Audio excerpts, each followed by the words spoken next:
Namo tassa bhagavato arahato samma sambuddhassa. Homage to the triple gem. Homage at the holy feet of our teacher, Most Venerable Acharya Buddharakita Bada Bhanteji. Homage to all the Venerable Sangha members here. Respected Dr. Ravindra Pantji, today's moderator in this session. Venerable Nigroda Bhanteji, Venerable Kempo Gelsanji, Bimlendruji and Dimendruji,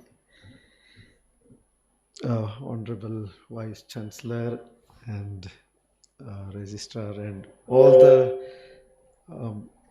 team of IBC, our Director General and Deputy Director General and all the directors, and dear students of Gautam Buddha University. Very, very hearty greetings on the occasion of Abhidhamma Divas, Abhidhamma Day.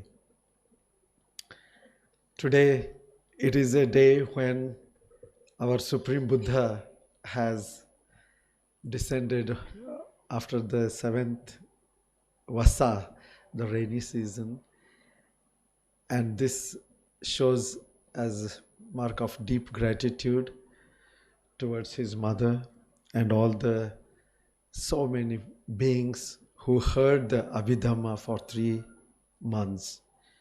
He taught it in Tavatimsa, the Devaloka, which is called Tavatimsa, the heaven of 33.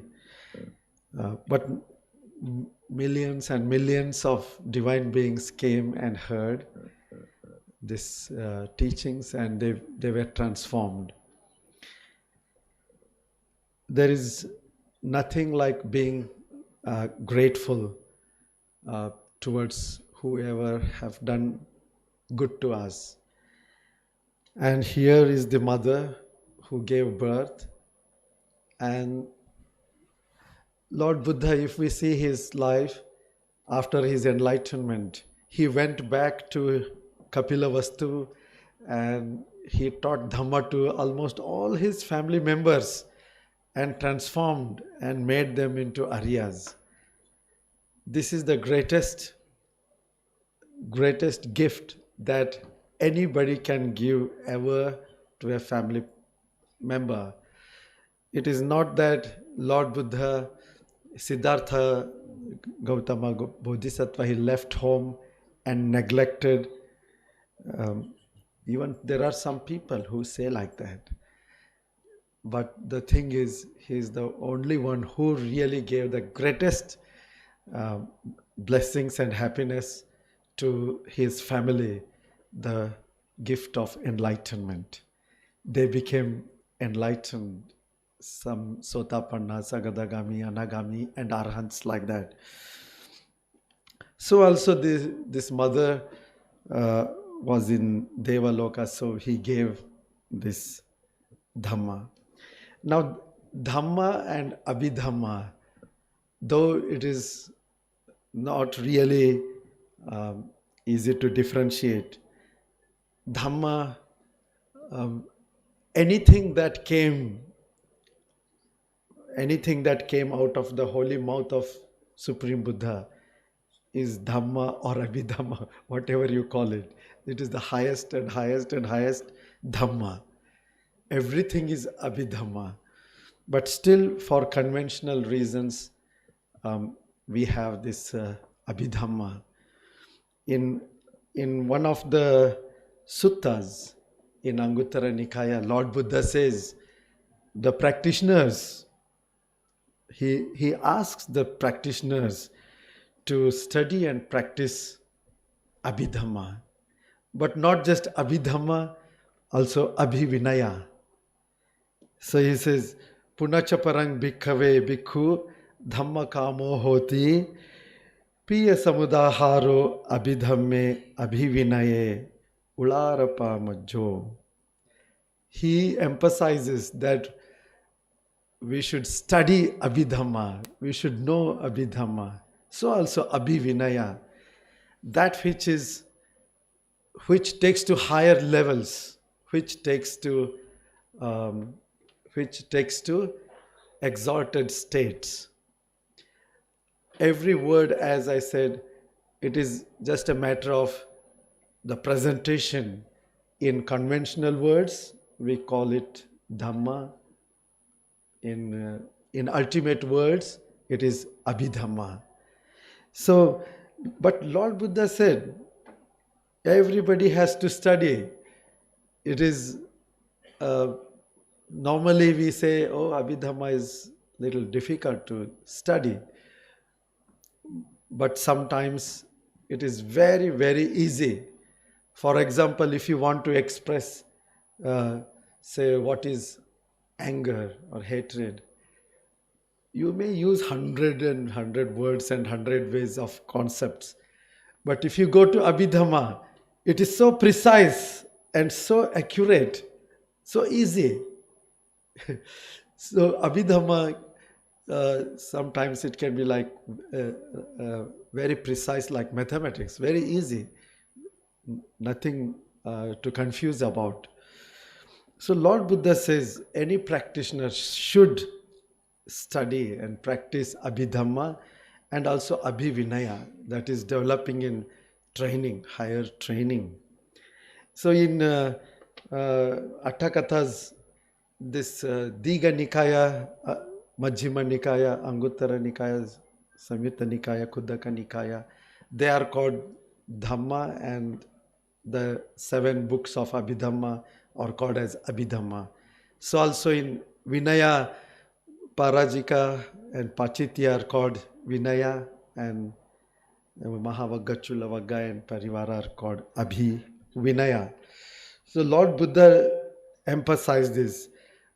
And also for those who say, oh, I don't want to be intellectual, I don't want to be too much studying, just I want to meditate, for them also the advice is given by Sariputta Bhante.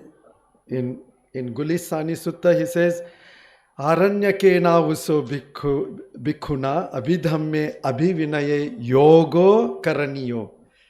That means you have to train, you have to develop in Abhidhamma and Abhivinaya.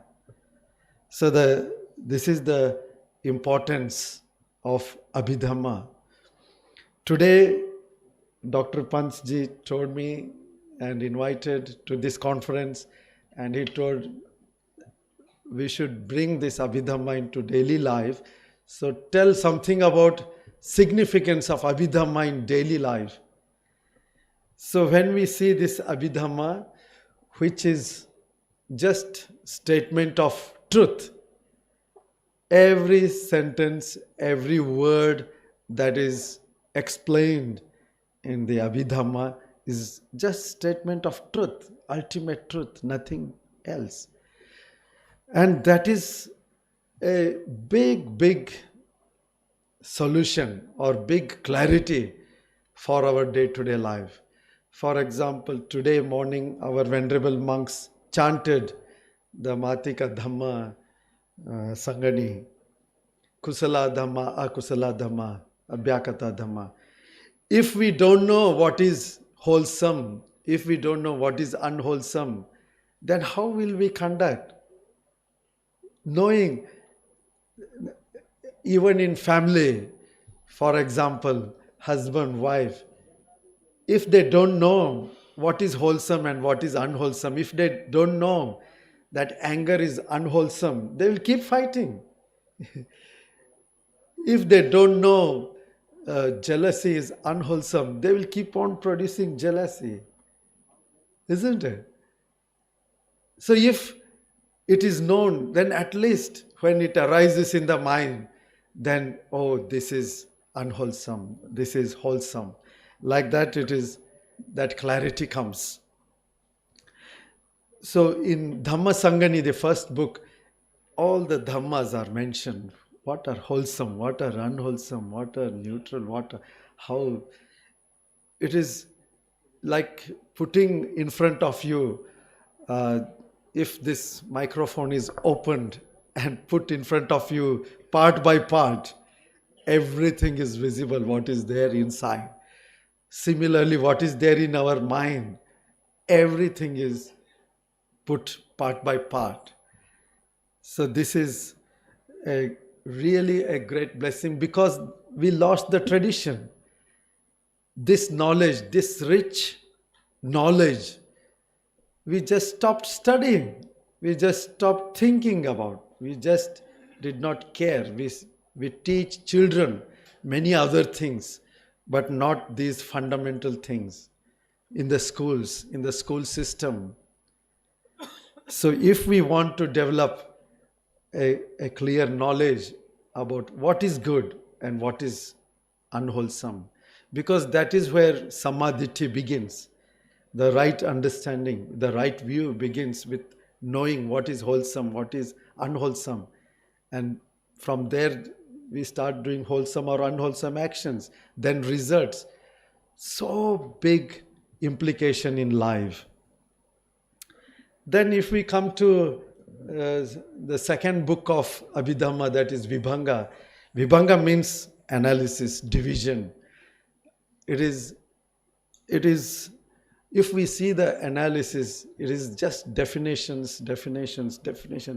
So precise definitions, and so to help to understand, our Supreme Buddha gave so many synonyms, meanings to explain so clearly. Lord Buddha's teaching is called Vibhajyavada, no? To investigate. Investigation means to break, go deeply inside. Yeah. Investigation is one of the very essence of spiritual practice. Faith is there, but faith should not end with belief. Faith should make us to inquire. Investigation. Lord Buddha emphasized so much that when Upali, there was one businessman, Upali, during the time of Lord Buddha.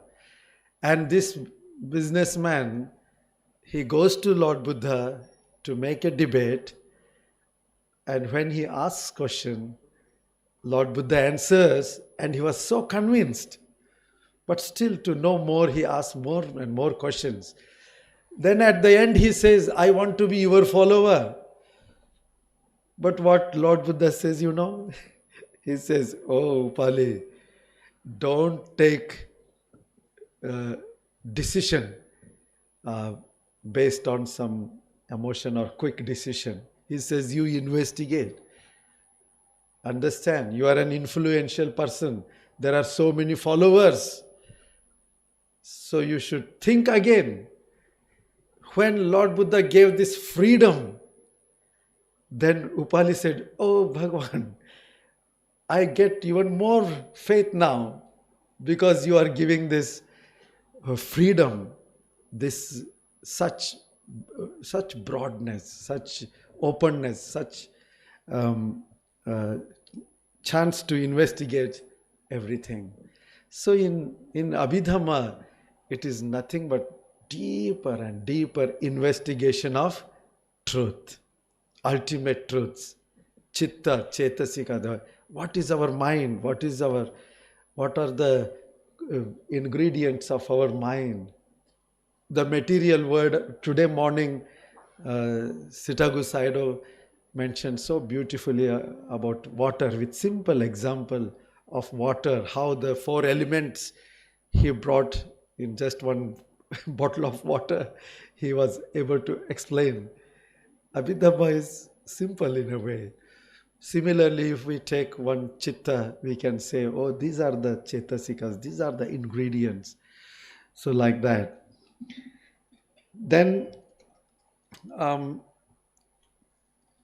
if we go ahead like that, there is Dhatu Katha, very another interesting set of teachings where we see uh, what are all the things associated, what are all the things dissociated. If we inquire into our life, if you want to do something in your life, you will check, no, oh, what are the benefits? You want to do business, what are the benefits? What are the losses? If you want to start one organization, you want to build one house, or you want to make even a small thing, always you start measuring what are the benefits, what are the losses, isn't it? Now in management, SWOT analysis, what are the strengths and weaknesses and opportunities, threats. They make a very thorough analysis for any business or management of any organization. Now, if we see this one, we see, oh, this is the possibility, potentiality. Lord Buddha says, this is the potentiality. This is associated with all these good things, which is good for us to go ahead. Now, this chitta, this consciousness, this kind of thought, this action, this is associated with negative things. So better we leave it aside. Now, where do you find such clear explanation other than in Abhidhamma? And don't we need this in our daily life? Why so many fightings are happening? Lord Buddha says, husband, wife fight, and parents, children fight, brother, sister fight, among relations, forget about other people. Why? Because they don't know. When they started family, they should know what are the ingredients that make family strong, what are the ingredients that break the relationship. That education is not given, neither by parents nor by our education system. So we lose it, we have lost it. When that used to be given, education in fact started in the viharas in ancient times. Viharas were our schools. The first school to go was to vihara. Learn the basics, even alphabets and everything. Along with that, the basics. And these were the things that used to be taught. So it is worth to revive this teaching. And then we have the problem of concept. Concept means kalpana. We live in the world of kalpana, concept. Most of the times we are creating concepts about everything we experience. Whatever we see, hear, smell, taste, touch, or think, we create concepts. And we hold those concepts as real. And then we start living life reacting to that concept. Any person, if you say one time, oh, that person is not a good person, always you have anger towards that person. Some food you don't like, then for years and years you will dislike that food. Once you create one concept, strong concept. So all relationships, all understanding, very few times concepts may go in accordance with truth, then it's okay. Otherwise, concepts always take away from reality. But when we study Abhidhamma, we come out of the world of concept and live in reality.